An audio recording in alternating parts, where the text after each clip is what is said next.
Hi, willkommen zu diesem Video. Wir haben von letztem Video den Hänger voll mit den Baumstämmchen und dem Kronenholz, und das werde ich jetzt heute zusammen mit euch mal ein bisschen klein machen.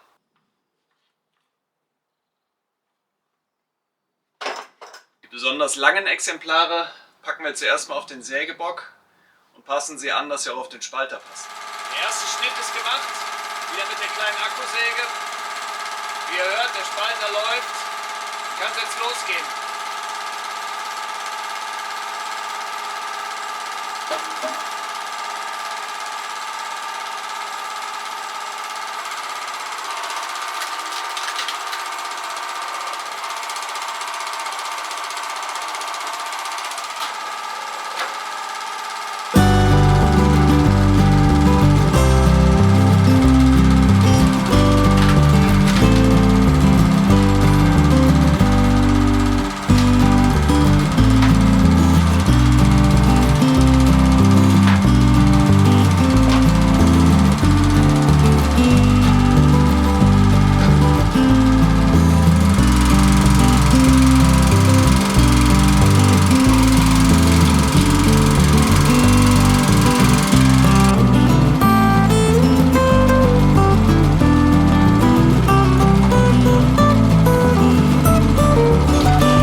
Wie ihr seht, es geht ganz gut, wie's Brezelbacken. Wenn der Spalter liegt, das mache ich dann, wenn ich so kleinere Durchmesser habe, dann kann ich vom Anhänger direkt auf den Spalter abladen quasi. Mach's dann klein, beziehungsweise mit der kleinen Akkusäge. Ist echt eine super Hilfe in der Situation, wenn man ja, so Stämme bis 25 cm so ungefähr hat. Kann man die super damit nochmal beischneiden und macht sie klein, schmeißt es hinten runter. Dann mache ich zwischendurch immer mal einen Break, schichte es wieder auf und dann kann es weitergehen. So kommt man ziemlich gut voran.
Den dicken Stamm habt ihr gesehen, der war eigentlich schon ein bisschen drüber von, war bestimmt, keine Ahnung, knapp 30 vom Durchmesser, 1,7 Meter lang, 1,8 Meter. Und ja, Eiche, ne, hatte schon so sein Gewicht. Wenn da so mal einer zwischen ist, dann mache ich das noch so, aber das ist eigentlich schon die Dimension, die sollte man im stehenden Betrieb spalten. Und das merke ich jetzt auch, weil ich sonst nicht so oft im liegenden Betrieb spalte. In der Vergangenheit hatte ich mehr dickeres Holz. Im Stehen ist es schon viel einfacher, so einen Klotz zu handeln, weil man ihn eben nicht in der Gesamtmasse drehen muss, sondern er steht unten einfach auf seinem Fuß. Man dreht ihn einmal und macht dann das und führt dann den nächsten Spaltvorgang aus. Ist schon viel einfacher. Aber für so ein Ding stelle ich mir jetzt nicht den Spalter senkrecht, ne?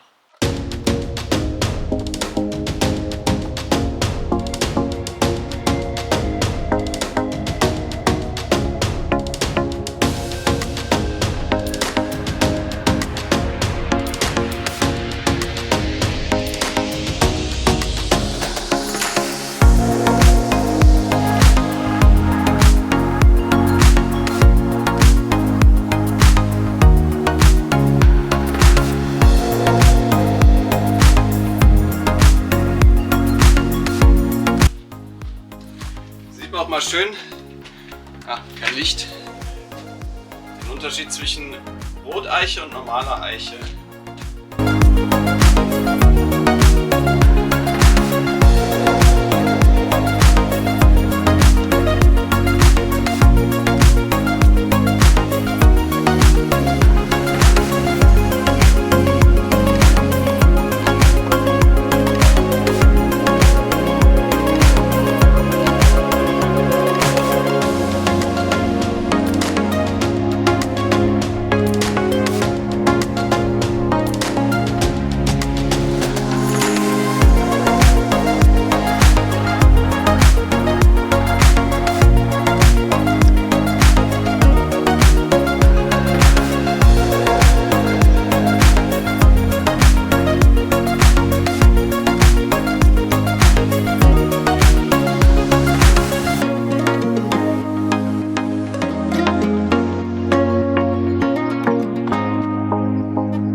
der aktuelle Stand.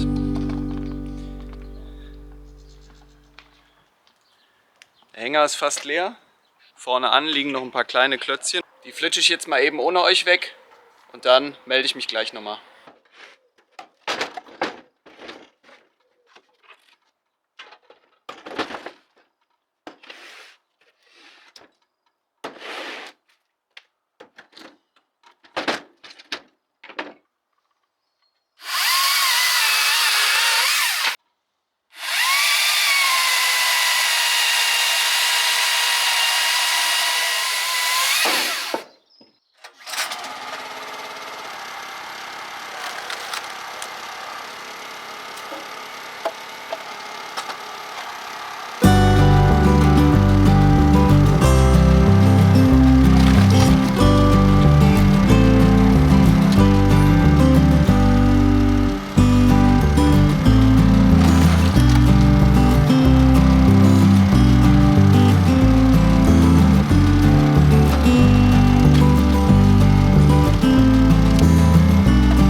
Freunde, so sieht es aktuell aus. Bisschen aufgeschichtet, der Anhänger ist leer, alles ein bisschen abgekehrt. Der Spalter steht wieder warm und trocken. Ich bin doch immer wieder erstaunt, wie viel mehr Masse es dann ist an Holz, wenn es gespalten ist. Falls ich heute noch dazu komme, werde ich es direkt noch klein sägen und wegpacken. Falls das nicht klappt, sage ich jetzt an der Stelle schon mal. Anders als erwartet bietet sich noch die Möglichkeit, doch noch ein paar Schnitte zu machen. Dafür nehme ich die große Akkusäge, die UC11. Die hat einfach ein bisschen mehr Power und es ist natürlich auch so jetzt angenehmer mit einer Backhandle zu arbeiten. Den Akku habe ich zwischenzeitlich geladen. Das heißt, ich habe jetzt 2 Akkus parat. Da vorne habe ich das Ladegerät am Strom, so dass ich wechseln kann. Wir fangen jetzt erstmal an. Ich habe gerade noch so 6 Holzscheite aufgelegt, trockenes Holz, die für den Ofen einfach zu lang sind. Die halbiere ich jetzt einmal der Länge nach, da mache ich dann immer Anzündholz draus. Damit fange ich jetzt an Als nächstes werden wir dann hier diesen Stapel aufarbeiten und auf den Hänger packen. Schmeißen wir das Gerät mal an. Ah ne, war ja was.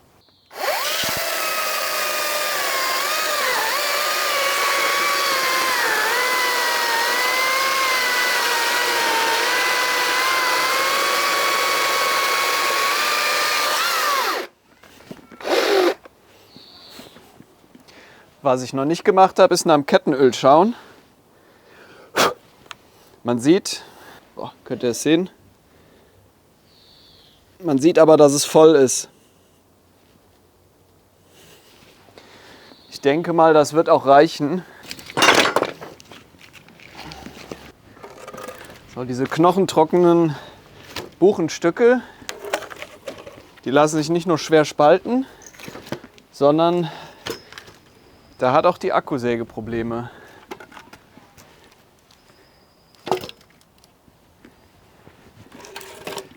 Ich habe danach gerade noch mal was Frisches durchgeschnitten. Das ging deutlich besser. Also macht es nicht nur beim Spalten, sondern auch beim Sägen offensichtlich einen Unterschied.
Ja, die Belastung ist natürlich für die Akkusäge schon recht hoch,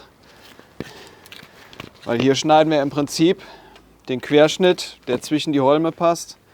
Keine Ahnung, ich habe nicht gemessen, aber es werden ungefähr 35 cm sein. 35 cm Stamm ist natürlich schon was, ne? Hartholz. Hier haben wir einen Mix aus Eiche, Buche und Ahorn, hauptsächlich Eiche. Ja, das ist schon eine ziemliche Belastung für die Akkusäge. Dazu kommt noch, dass das Holz natürlich auch wenn es teilweise durchschnitten ist, zusammensackt und die Säge ein bisschen einklemmt. Aber nichtsdestotrotz, wir versuchen das. Wenn es mich zu sehr nervt, da muss ich eben auf Benzin umsteigen.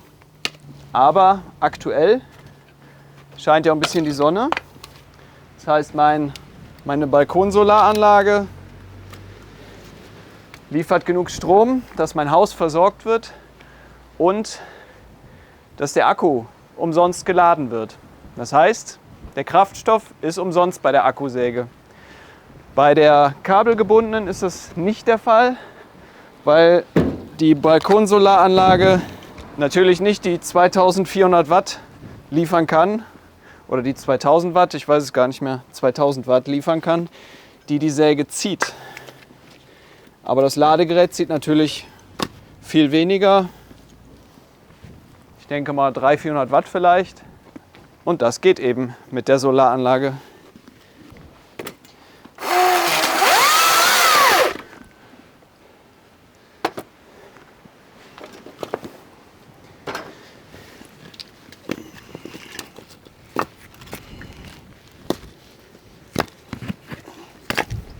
Der Bock ist wieder vollgeladen.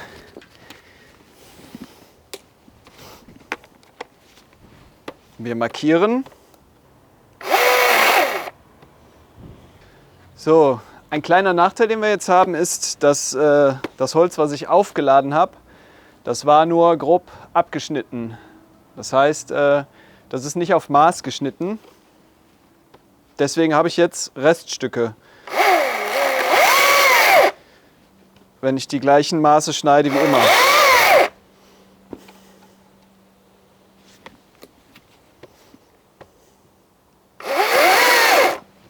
Aber gut, das ist dann eben so.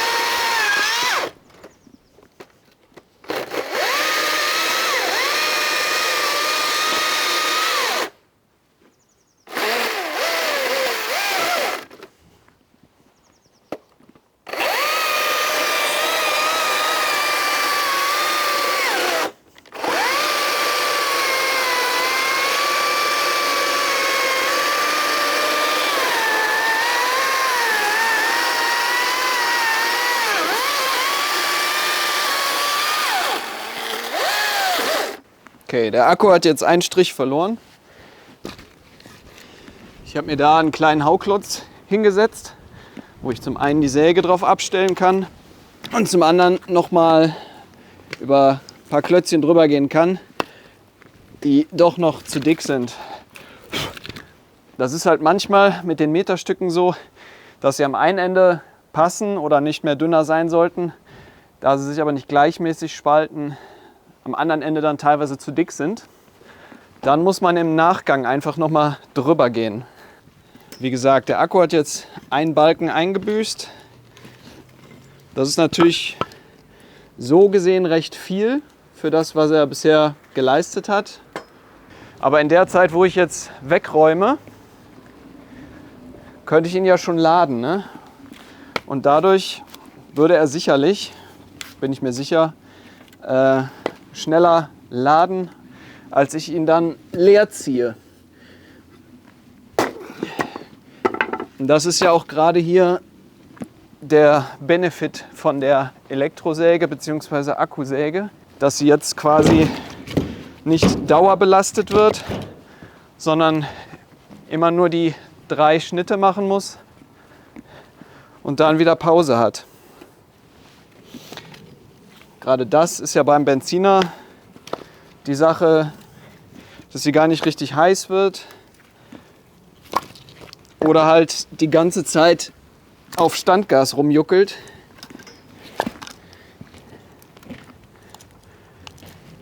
Deswegen denke ich, kann man das mal so machen. Auch wenn der Schnitt selber natürlich recht lange dauert. Dafür ist es eben auch viel leiser. Und ihr seht, ich arbeite hier nicht auf irgendeinem Bauernhof oder so, sondern in einem Wohngebiet, ne? Da muss man natürlich auch ein bisschen Rücksicht nehmen.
Okay, jetzt sind wir bei 2 Balken. Da mache ich jetzt einfach mal den taktischen Wechsel. Hier ist das Ladegerät, pack den Akku rein und habe wieder 4 Balken. Was ich übrigens sagen muss, das Ladegerät ist tierisch laut, also der Lüfter da drin. Ob das so sein muss, ich weiß nicht. Also hier draußen fällt es natürlich jetzt nicht weiter auf. Aber als ich das neu hatte und mal eben im Wohnzimmer angeschmissen habe, da konnte man sich kaum noch unterhalten dabei. Das Gute ist natürlich, man vergisst es nicht, ne? Selbst wenn es im Keller steht und läuft da, man hört es ab und zu. Ja, keine Ahnung, ob da so ein fetter Lüfter drin ist oder ob es da keinen leiseren gab. Ich weiß es nicht. Für die große Akkusäge wäre wahrscheinlich auch noch ein dickerer Akku ganz geil. Das Fach ist groß genug. Bei der kleinen Top-Handle-Variante macht es wahrscheinlich keinen Sinn, weil da ist der Akku ja Teil vom unteren Gehäuse, sage ich mal. Und wenn man dann am Ende noch so einen riesen fetten Klotz hat, kann man die Säge ja nirgendwo mehr gerade hinstellen, ohne dass die Spitze auf den Boden kommt. Und hier bei der Säge ist es ja hier in diesem Fach drin und da ist ja jetzt noch reichlich Platz. Kann man auch Handgepäck unterbringen. Portemonnaie, Handy und so, ne? Klar wird die Säge dann schwerer, aber ja, die paar Gramm machen es dann auch nicht. Ich warte mal ab, falls mal der 8 Ampere-Stunden Akku günstiger wird oder irgendwo im Angebot ist, könnte ich mir vorstellen, da noch mal schwach zu werden. Grundsätzlich muss ich sagen, sind Akkusägen Luxussägen,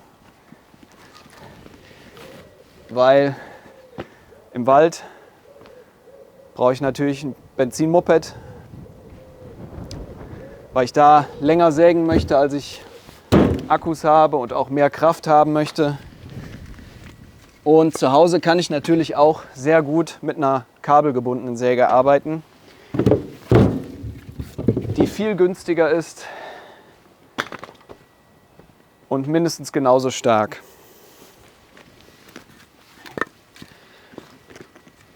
Deswegen sind die Akkusägen hier einfach Luxussägen, muss man einfach so sagen. Einziger Bereich, wo ich das anders sehen würde, ist beim Baumklettern. Wenn ich mit der Top-Handle unterwegs bin, die ist schon eine vollwertige Alternative zu einer benzinbetriebenen Top-Handle-Säge. Und da ist es einfach ein echter Vorteil, dass man beim Klettern nicht auch noch mit 2 Händen eine Motorsäge starten muss. Drückt mal einmal mit dem Daumen aufs Knöpfchen und kann den Ast abschneiden. Sehr angenehm und auch ein Sicherheitsaspekt. So, jetzt habe ich mich natürlich wieder verquatscht. Aber wir gucken jetzt einmal auf den Ladebalken. Na okay, wird einem nichts angezeigt, weil das Ding noch lädt.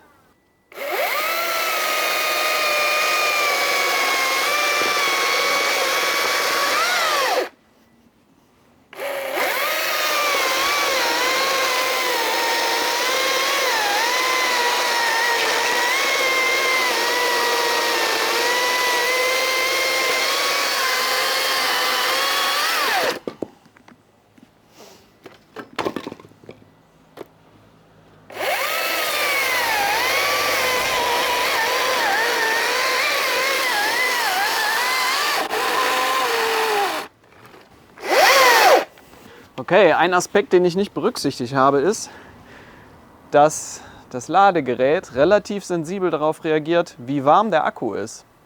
Das heißt, wenn man ihn jetzt einsteckt, wenn man gerade mit dem Akku gesägt hat, dann lädt es den kurz an und signalisiert danach, dass er zu heiß ist zum Laden. Das heißt, der kühlt dann erstmal ab und wird dann erst geladen. Das ist natürlich, könnte sich zum Problem entwickeln, was meinen Arbeitsfortschritt hier betrifft. Der zweite Akku ist jetzt zwar noch bei 4 Balken, aber wir werden sehen. Ich habe den Akku, den ich zuerst benutzt habe, jetzt tatsächlich erst nochmal abgemacht vom Ladegerät oder hatte ihn nochmal abgemacht, weil ich denke, dass er, wenn er alleine so ein bisschen im Wind steht, schneller abkühlt, als wenn er auf dem Ladegerät drauf hängt. Und jetzt, aktuell, habe ich ihn wieder draufgepackt. Er ist noch lauwarm und jetzt lädt er auch. Anfangs hat er noch nicht geladen und dann hat er aber dann relativ schnell angefangen zu laden. Das erstaunt mich ein bisschen, weil der Akku ist jetzt wirklich vielleicht 30 Grad. Und ja, ich hätte gedacht, dass der schon vorher geladen wird, auch wenn er noch ein bisschen wärmer ist.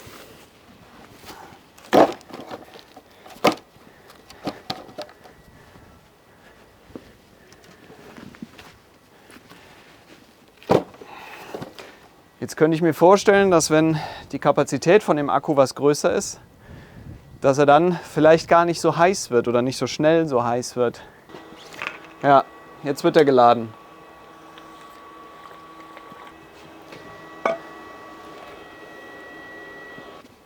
Der zweite Akku zeigt weiterhin 4 Balken.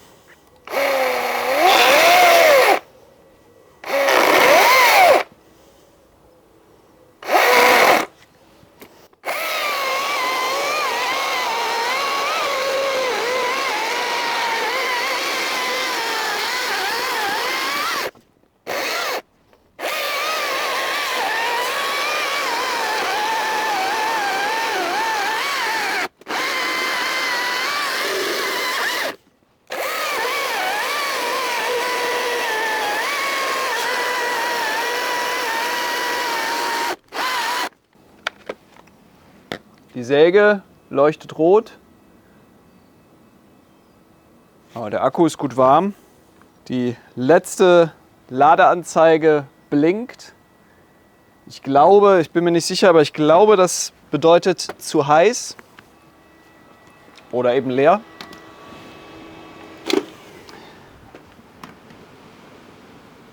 Sollte mich aber wundern, weil er ja gerade noch 4 Balken angezeigt hat. Deswegen denke ich, ist ihm jetzt einfach ein bisschen heiß geworden. Aber hier wurde auch viel Last benötigt.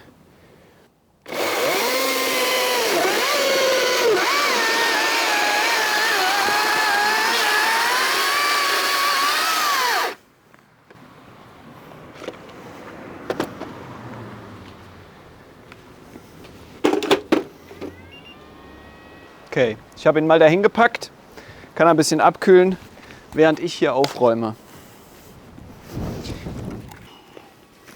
Ich glaube, verkauft wird diese Säge, also die UC011 mit einem 5 Ampere-Stunden Akku.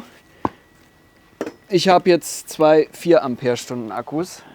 Inwiefern das einen Unterschied macht, also außer dass er natürlich mehr Energie hat, was so die Hitze und Belastbarkeit betrifft, weiß ich nicht. Aber Stand jetzt fände ich es natürlich schöner, wenn ich mit der Akkusäge auch diese Arbeit hier durchgängig ausführen könnte. Ob das mit dem größeren Akku eventuell möglich ist, wüsste ich mal gerne. Wenn es einer von euch weiß, gerne mal in die Kommentare schreiben. Ansonsten muss ich mal drüber nachdenken, ob ich nicht meine kabelgebundene Stromsäge beibehalte für eben diese Zwecke. Dann wäre das eventuell noch eine Option oder wäre es vielleicht gut, noch diese Option zu haben. Okay, der eine Akku ist immer noch zu heiß. Ich denke mal, der ist ungefähr bei 50 Grad, schätze ich mal, 45. Schwer zu schätzen. Der zweite Akku lädt noch. Mittlerweile 3 Balken. Der wäre jetzt theoretisch wieder einsatzbereit, aber ist noch nicht voll geladen. Das heißt,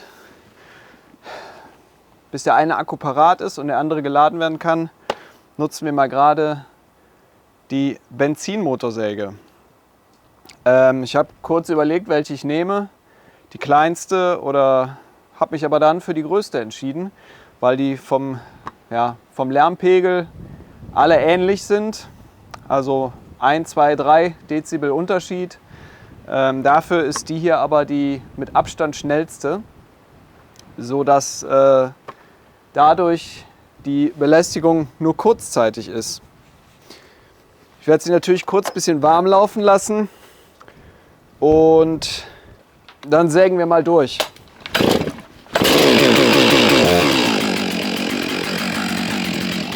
Ja, ist schon wieder eine kleine Umstellung, ne? Wieder so ein richtiges Moped in der Hand zu haben. Achso, ich habe es nicht dazu gesagt, es ist die 661 umgeritzelt auf 8 Zähne, sprich ein Zahn mehr. Dadurch schnellere Kette, aufgrund der kurzen Schiene, 50 cm, macht die Säge locker.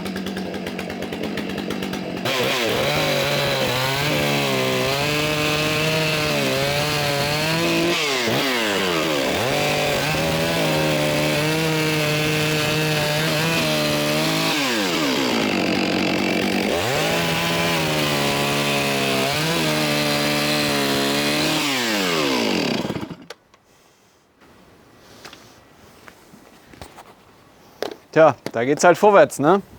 Aber es ist halt eben auch laut. Im Prinzip fände ich es halt geil, wenn jetzt für so einen Anwendungsfall es zum Beispiel von Makita eine Säge gäbe, wo 2 40 Volt Akkus reinkämen, dass man quasi 80 Volt zur Verfügung hätte. Weil die Säge würde die Belastung dann, denke ich, deutlich besser wegstecken. Weil so muss ich ja 100% abrufen.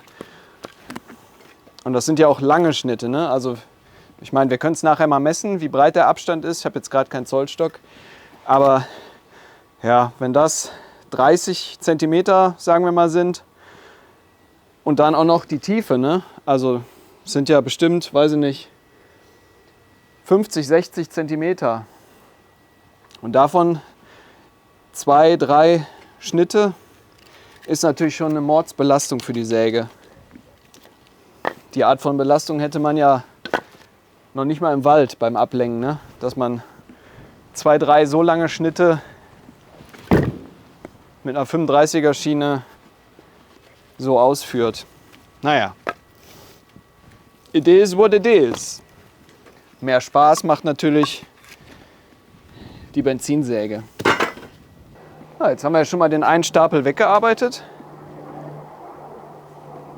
Ich zeige euch mal kurz, wie der Anhänger jetzt aussieht. So voll ist jetzt schon der Anhänger. Auch schon wieder einiges geschafft. Mit der Methode kommt man auch ganz gut voran. Ich hoffe nur, das Wetter hält sich noch, dass wir jetzt nicht nass werden. Dann habe ich natürlich hier mit dem ganzen Sägemehl und so schön Matschepampe. Oh, hier sind ganz schön dicke Brocken mit knorrigen Ästen drin. Ich würde fast sagen, da greifen wir noch mal mit der Stiel an. Der erste Akku hat 4 Balken, wird gleich voll sein. Der zweite blinkt immer noch, also wahrscheinlich immer noch zu warm.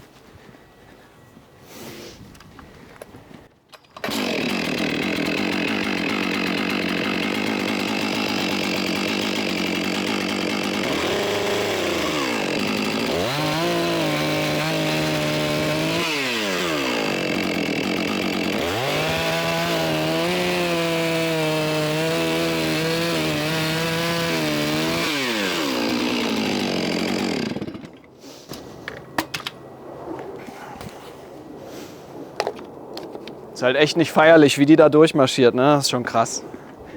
Muss man schon sagen. Ich meine, es gibt ja auch von Stihl die Akkusäge, die stärkste Akkusäge der Welt. Bis jetzt. Die MSA 300. Aber ja, davon halte ich nichts. Also, die ist brutal schwer. und ist dann mal kurzzeitig so leistungsstark wie eine 261 und wiegt aber so viel wie eine 462. Gepaart mit dem abartig hohen Preis für Säge und Akkus. Ich weiß nicht. Fühle ich irgendwie nicht.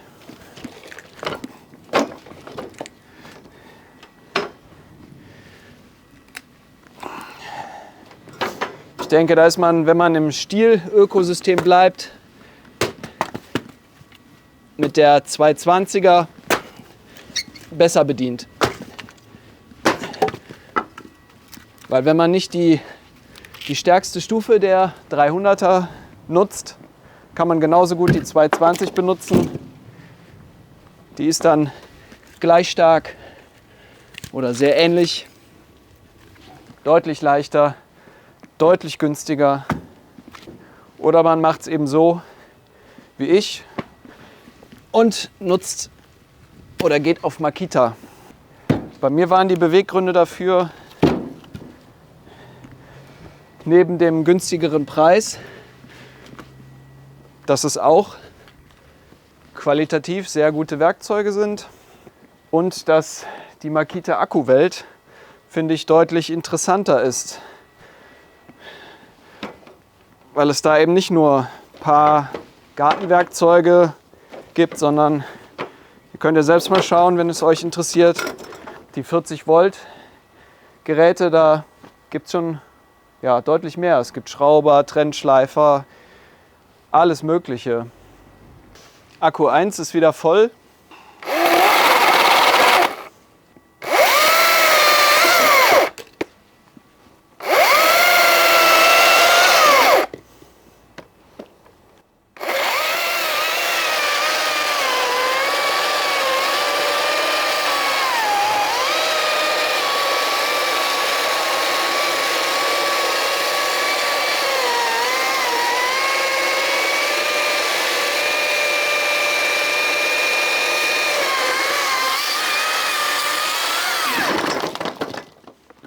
Zweiter Akku ist immer noch zu heiß.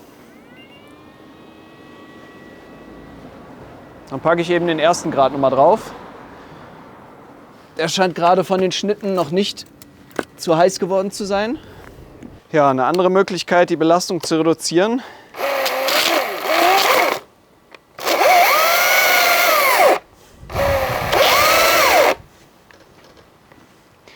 wäre sicherlich, wie jetzt gerade, den Sägebock nicht komplett voll zu knallen, dass die Schnitte insgesamt etwas kürzer sind.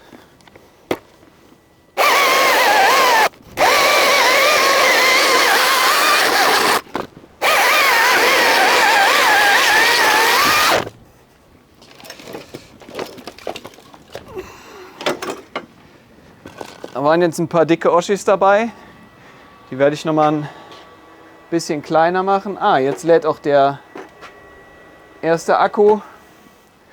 Ist bei 2 Balken. Das heißt, eben der eine blinkende Balken war wahrscheinlich tatsächlich die Überhitzung.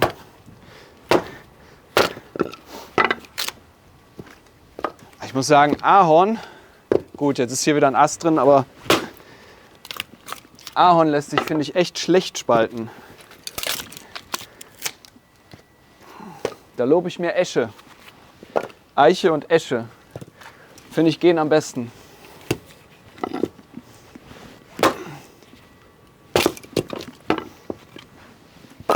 Ich finde auch zum Beispiel ganz trockene Buche.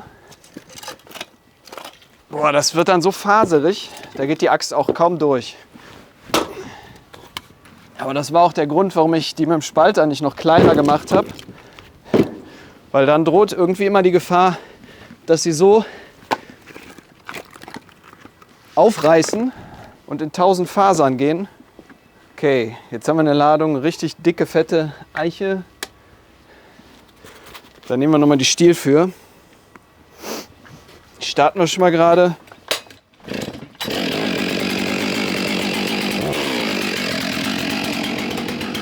Wir markieren kurz mit der Akkusäge.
Langsam füllt sich der Anhänger, beziehungsweise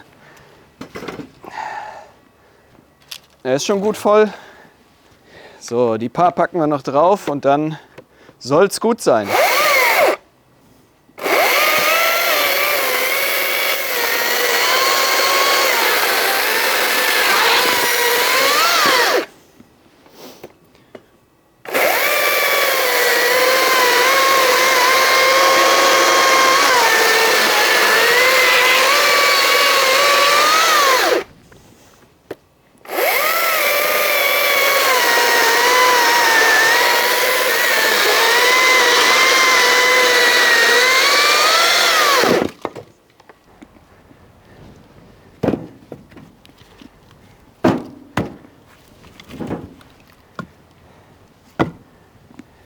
So, da würde ich sagen, waren wir doch heute fleißig.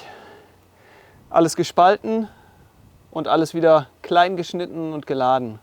Das soll es dann aber wirklich für heute gewesen sein. Ich sage danke fürs Zusehen, denkt an den Daumen hoch und macht's gut bis zum nächsten Mal. Ciao.